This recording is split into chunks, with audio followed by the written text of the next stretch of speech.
नमस्कार दोस्तों। आज मैं आपको सुनाने जा रही हूँ अपनी सास को कमरे में भूखा बंद रखने वाली सास को नई बहू ने लगाया जोरदार तमाचा।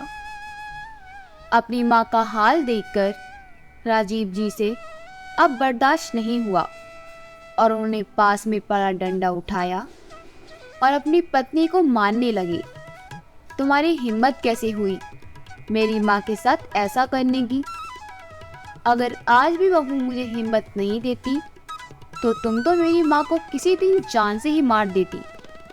मेरी ही गलती है जब मैंने तुम्हें इतनी पनाह दी, लेकिन तुमने तो मेरी खामोशी का कुछ ज़्यादा ही फ़ायदा उठा लिया।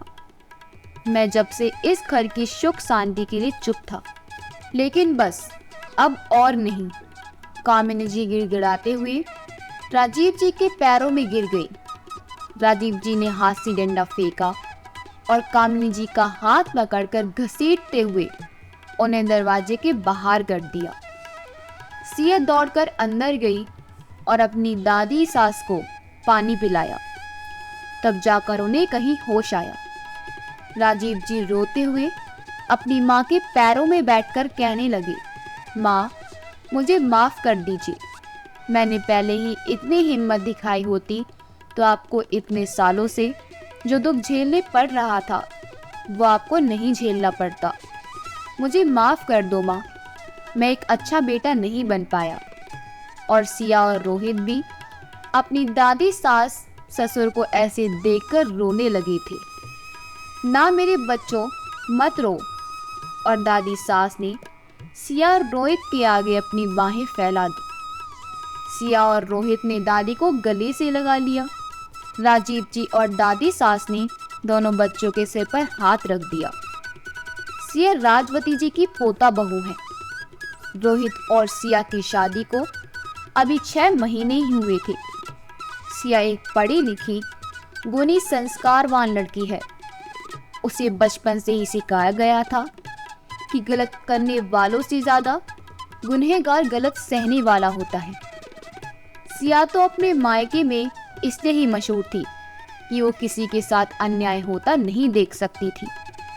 गली मोहल्ले में सब उसे धाकड़ गल कहकर पुकारते थे, तो फिर वो अपनी ससुराल में कैसे कुछ गलत बर्दाश्त कर सकती थी।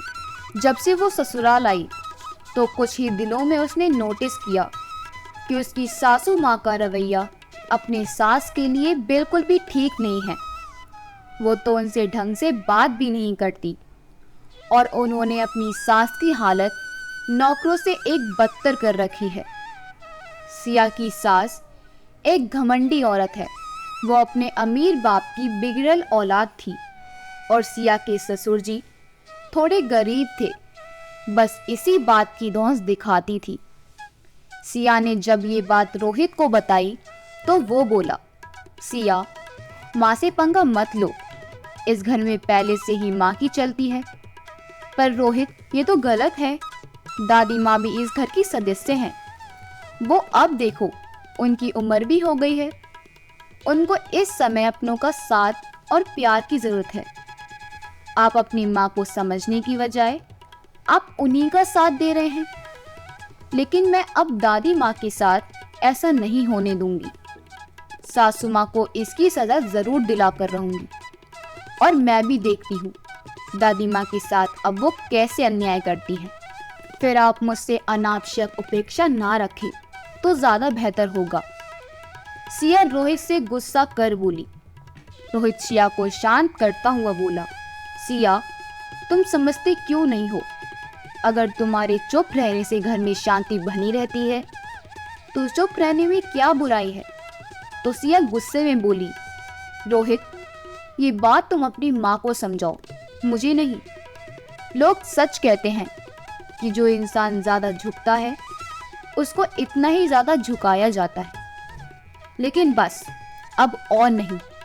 आपकी हिम्मत नहीं है ना अपनी माँ के विरोध खड़े होने की, तो कोई बात नहीं, लेकिन मैं ये बर्दाश्त नहीं करूँगी।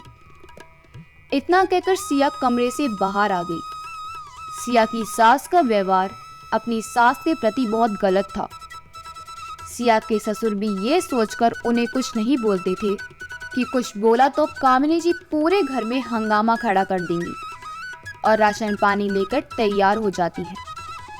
और आसपास के लोगों को तो दूसरों के घरों में लगी आग पर अपने हाथ सेकने में बड़ा मजा आता है, इसलिए वो चाहकर भी कुछ ना कर पाती।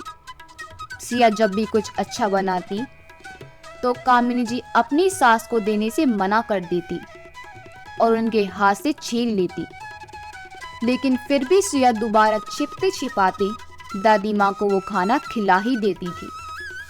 सिया की दादी सास उसे हमेशा कहती, मेरी बच्ची, तू मेरे कारण अपनी गृहस्थी खराब मत कर। तेरी सास को पता चलेगा तो वो तेरे साथ भी ऐसा ही करेगी। तब सिया मुस्कुराकर दादी से कहती, दादी आप चिंता मत कीजिए, सासू माँ का पाला मुझसे पड़ा है। और दोनों कहकर मुस्कुरा देती। सिया हमेशा कोशिश करती है कि उनके लिए अलग से कुछ नर्म बनाया जाए, क्योंकि बुढ़ापे के कारण दादी सास को रोटियां चबाने में तकलीफ होती थी।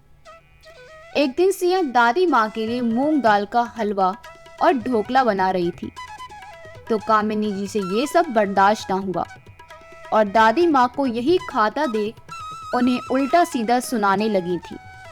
महंगाई आसमान छू रही है और इस बुढ़िया के बुढ़ापे में अपनी जीभ पर नियंत्रण नहीं है और बहू रानी जी दोनों हाथों से लुटा रही है। उस दिन अच्छा खासा बखेड़ा खड़ा कर दिया था सासू माँ ने। बेचारी दादी माँ के खाते खाते आंखों में आंसू आ गए थे और उन्होंने बीच में ही खाना छोड़ दिया। इस बात से उन्हें बड़ी तकलीफ हुई। वो सोचने लगी कि क्या अपने बेटे की कमाई में उनका इतना भी अधिकार नहीं है कि वो उस घर में 2 वक्त का खाना खा सके? क्या इसी दिन के लिए माँ बाप भगवान से औलाद मांगते हैं? सोचकर वो फूट फूट कर रो पड़ी। दादी माँ को रोता देख सिया से बर्दाश्त नहीं हुआ और वो बोल पड़ी, बस सासू माँ, बहुत हो गई आपकी मनमानी। वो अपने बेटे की कमाई का खा रही हैं, आपकी घर वालों की नहीं। खबरदार, अगर दादी माँ को आपने एक और शब्द कहा तो। दादी माँ आप खाइए, मैं भी देखती हूँ आपको कौन रोकता है। सिया ने दादी माँ के आंसू पोंछे और उन्हें अपने हाथ से खिलाने लगी। सिया का इतना कहते ही कामिनी जी अनशन पर बैठ गई। कल के आई छोकरी मेरे विरोध जाएगी, या तो मेरी बात माने नहीं तो कहकर कामिनी जी ने खुद को कमरे में बंद कर दिया। सिया भी अपनी जिद पर अड़ गई और वही सासू माँ के कमरे के बाहर से ही चिल्लाकर बोली, आपको नहीं खाना मत खाइए, लेकिन मैं पीछे हटने वाली नहीं हूँ। मैं कुछ गलत नहीं कर रही हूँ, इसलिए जो कर रही हूँ वो मैं आगे भी करती रहूंगी। रोहित ने सिया को समझाना चाहा तो वह गुस्से में बोली, बस रोहित, आप बीच में मत आइएगा, वरना राजीव जी को आज अपनी बहू पर बहुत गर्व हो रहा था। वो सोचने लगे, चलो किसी में तो हिम्मत है इस घर में हो रहे अन्याय के खिलाफ आवाज उठाने की। ऐसा नहीं था कि उन्होंने कामिनी जी के खिलाफ आवाज नहीं उठाई थी। उन्हें भी इस उम्र में अपनी माँ का अपमान बर्दाश्त नहीं होता था। वो अगर 2 मिनट भी अपनी माँ के पास बैठ जाते थे या उन्हें छिपते छिपाते कुछ खाने के लिए लाकर दे देते थे तो वो भी कामिनी जी से बर्दाश्त नहीं होता था। उन्होंने जब एक बार कामिनी जी से कहा, कामिनी, तुम माँ से अच्छे से व्यवहार किया करो, तो कामिनी जी ने अपने ऊपर मिट्टी का तेल छिड़ककर आग लगाने की कोशिश की और बोला कि आप सबको घरेलू हिस्सा के केस में अंदर करवा दूंगी। इसलिए राजीव जी की फिर कभी कामिनी जी के विरोध जाने की हिम्मत नहीं हुई। वो कहते हैं ना कि अंधकार के बाद उजाला जरूर आता है। राजीव जी ख्यालों से बाहर आए, सिया के सिर पर हाथ रख नम आंखों से बाहर निकल गई। किसी ने भी माँ को खाने के लिए नहीं पूछा। जब रात को पेट में चूहे दौड़ते तो कामिनी जी आधी रात को छुपते छुपाते रसोई में गई और चुपचाप खाना खाने लगी। सिया दादी माँ के लिए पानी लेने आई थी तो उसने सब देख लिया था, पर वो कुछ नहीं बोली। उसे पता था कि लातों के भूत बातों से नहीं मानते। सिया के ससुर अपनी माँ के लिए एक दिन नई साड़ी लेकर आए। बरसों बाद उनमें कामिनी जी के खिलाफ जाने की हिम्मत आई थी। सिया बेटा, लो, माँ को नहलाकर आज ये साड़ी पहनाना। माँ को ऐसी साड़ियाँ बहुत पसंद थी। कहते कहते राजीव की आंखें नम हो गई। सिया ने दादी माँ को गर्म पानी से नहलाकर वो नई साड़ी पहना दी। सर्दी का मौसम था तो दादी माँ को थोड़ी थोड़ी ठंड भी लग रही थी। तो सिया ने उन्हें नहलाकर आंगन में धूप में बिठा दिया और फिर दादी माँ के लिए अदरक वाली चाय बनाने रसोई में चली गई। दादी माँ को नई साड़ी में देख कामिनी जी के तन बदन में आग लग गई। कामिनी जी पास में पड़े डंडे से उन पर वार करने ही वाली थी कि सिया ने वहां आकर उसे थाम लिया और कामिनी जी को पीछे धकेल दिया। तो कामिनी जी ने सिया को डंडा उसके सिर में मारने की कोशिश की तो सिया ने डंडे को हाथ से पकड़ लिया और एक जोरदार तमाचा अपनी सास के गाल पर जड़ दिया। एक थप्पड़ से ही कामिनी जी सर पकड़कर जमीन पर गिर पड़ी।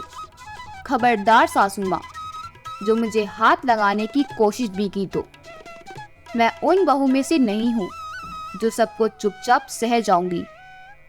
वो गुस्से में अंदर गई और मिट्टी का तेल छिड़ककर खुद को आग लगाने लगी।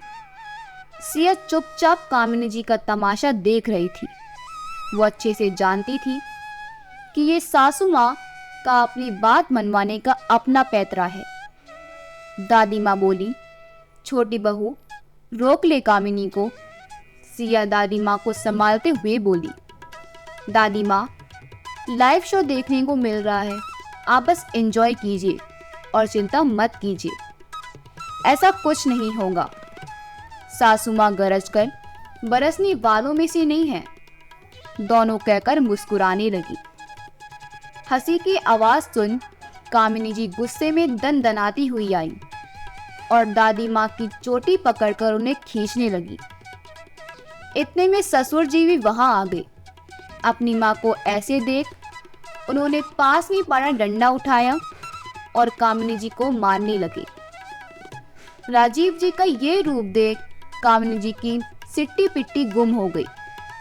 शायद सिया को देखकर ही उसके ससुर में इतनी हिम्मत आई थी कि अपनी माँ के साथ हो रहे अन्याय के खिलाफ आवाज उठा कर सके।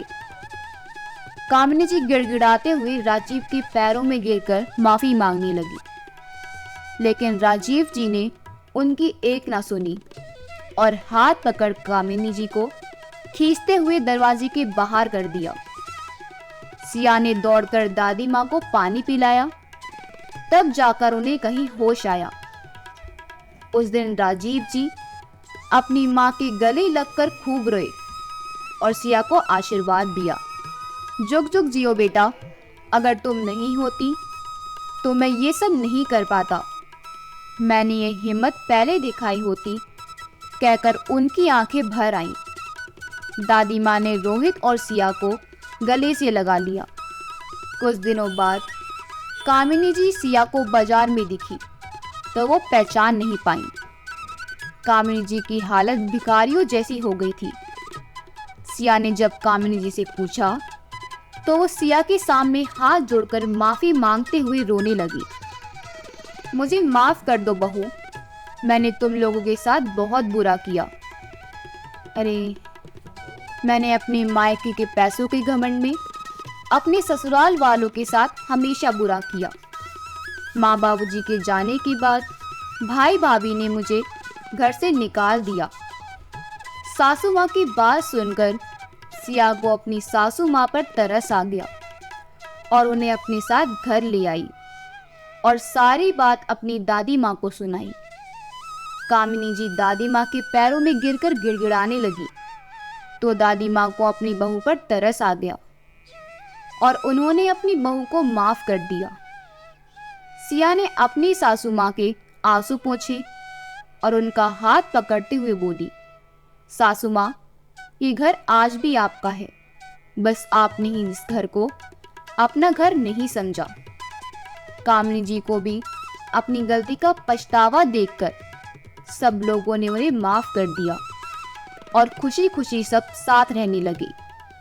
सिया को ये सब देखकर बहुत खुशी हुई कि सब लोग एक साथ बहुत खुश हैं। अगर आपको हमारी वीडियो अच्छी लगी हो तो हमारी वीडियो को लाइक करें, शेयर करें और हमारे चैनल योगी वॉइस को सब्सक्राइब कर दें। आपका बहुत बहुत धन्यवाद।